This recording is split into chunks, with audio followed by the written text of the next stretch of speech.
A sharp pulse behind Anna's eyes dragged her back into consciousness. For a moment she couldn't remember where she was. The last thing she recalled was fire, screaming alarms, and tiny bodies pressed against her as the shelter collapsed. A soft, mechanical humming filled the silence, clean antiseptic air, sterile white ceiling.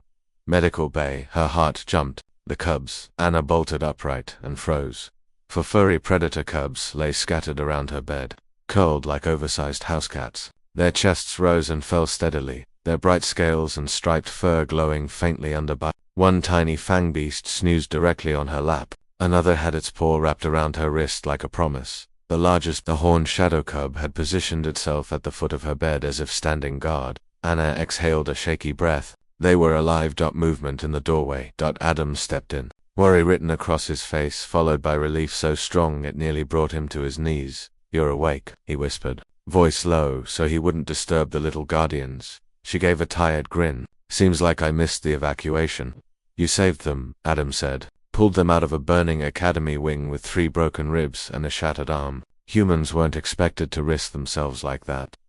Anna stared at the cubs. They were screaming. They were alone. "That's exactly why the council is terrified of you," he muttered. Hours passed. Nurses came and went, mostly alien species, who peeked nervously at the predators but said nothing when the cubs snarled protectively. They had imprinted on her. Everyone could see it. Eventually, a rumble shook the room. The horned shadow cub stretched, blinked glowing gold eyes, and climbed into her arms. It nuzzled her chest like a child seeking comfort. Anna winced, ribs still cracked, but her smile was real. "They think I'm their mother," she said softly. Adam leaned against the wall. "To them you are."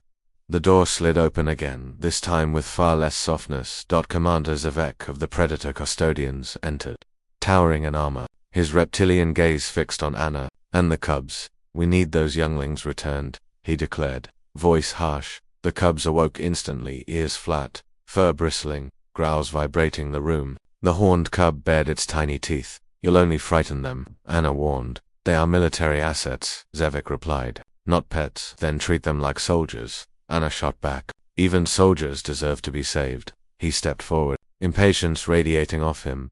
The horned cub leaped from her arms, landing between Zevek and the bed, claws deployed, a tiny protector facing a giant. Adam straightened. "Sir, with respect, you push, and they'll fight, and she'll defend them."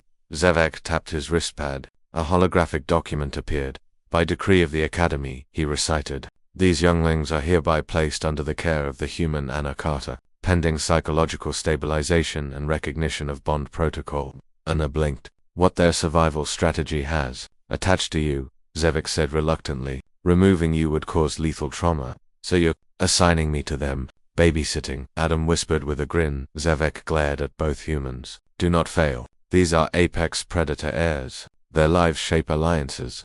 He turned sharply and left silence. Then Adam laughed under his breath. "Congratulations. You just adopted for war beasts." Later, when the lights dimmed and the medical bay simulated night, Anna lay awake, staring at the ceiling. She had never wanted children, never been trusted with anything fragile, yet for little beings trusted her more than the entire Galactic Academy. A soft chirping sound pulled her from her thoughts. One cub shuffled to her pillow and headbutted her cheek. Anna stroked its warm fur. "Hey, little terror." Another wriggled closer, pressing its tiny skull under her hand. Adam watched from a chair beside her bed, arms folded. "You okay?" "Terrified," she admitted. "I don't know what I'm doing." "That's parenting," he said simply. "Besides, you didn't let them die. That counts." She swallowed. "I thought humans were the weak ones here." Adam shook his head. "That's what they told us. Until you proved them wrong." Morning.academy. Command summoned them to a public hearing. Something about appropriate handling of human interference. In Predator discipline units, Adam wheeled Anna through towering halls. Cubs perched around her like a living shield. Cadets and officers stopped mid-step, some terrified, others in awe.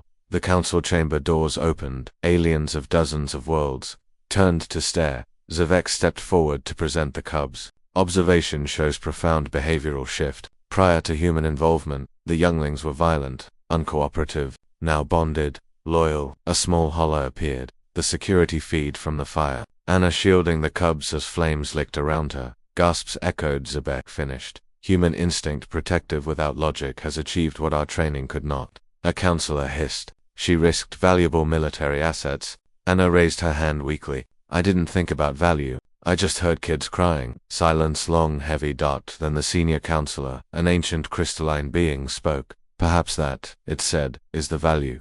Adam reached for Anna's hand. She squeezed tight. The council ruled. Anna remained guardian. Cube home habitat to be built on facility grounds. Adam assigned a security liaison, though everyone knew he was just part of the family now. Back in Medical Bay, Anna finally slept peacefully. The cubs nestled into her sides, one snoring softly. Adam sat beside her reading, keeping watch, even though no threat lingered. He looked at her, the human, who had changed the fate of predator royalty, simply by caring, and felt his chest. Warm. Humans weren't the weakest species in the galaxy. They were the ones willing to break themselves to protect others. He whispered to himself. That's why they should fear us, and why they should never let us love. Anna stirred, eyes half open. Adam. Yeah, thanks. For staying always. He rested a hand over hers. The cubs purred in harmony.